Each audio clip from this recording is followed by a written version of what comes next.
నేను వస్తానక్క అన్నారు. వాళ్ళిద్దరు కూడా నాతో రావడానికి బయలుదేరారు.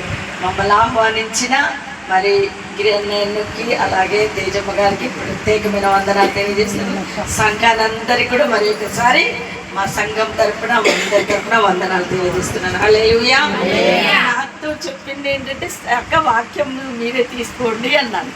సరే ఏదేమైనా దేవుడు ఎలాగ నడిపిస్తే అలాగ నడుస్తాం. సరే ఆయన ఇంతవరకు కూడా చక్కటి మాటలతో తనకున్న భారం, తను చెప్పిన ప్రతి మాటలో కూడా భారం ఉంది, మీ పట్ల ప్రేమ ఉంది, నేను ఏ విధంగా ఈ గ్రామాన్ని రక్షించాలనే ఆతృత ఉంది. హల్లెలూయా.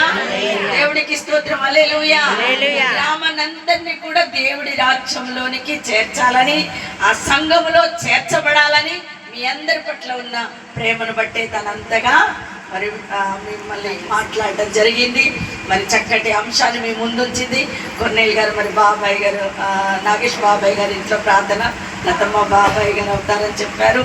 అలాగే తన సహోదరుడు ఎంతో కాలం నుంచి సాక్ష్యం ఇచ్చారు కదా, ప్రార్థన పెట్టాలని ఆశ నాకు చాలా ఉంది. కానీ ఎప్పటికప్పుడు అలాగే పోస్ట్ పోన్ అవుతూ వస్తూ ఉంది అన్నారు. కానీ ఏది ఏమైనా దేవుడి చిత్తమే నెరవేర్చబడుతుంది. హల్లెలూయా.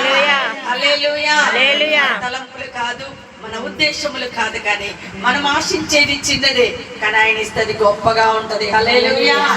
దేవుడికి స్తోత్రం. హల్లెలూయా.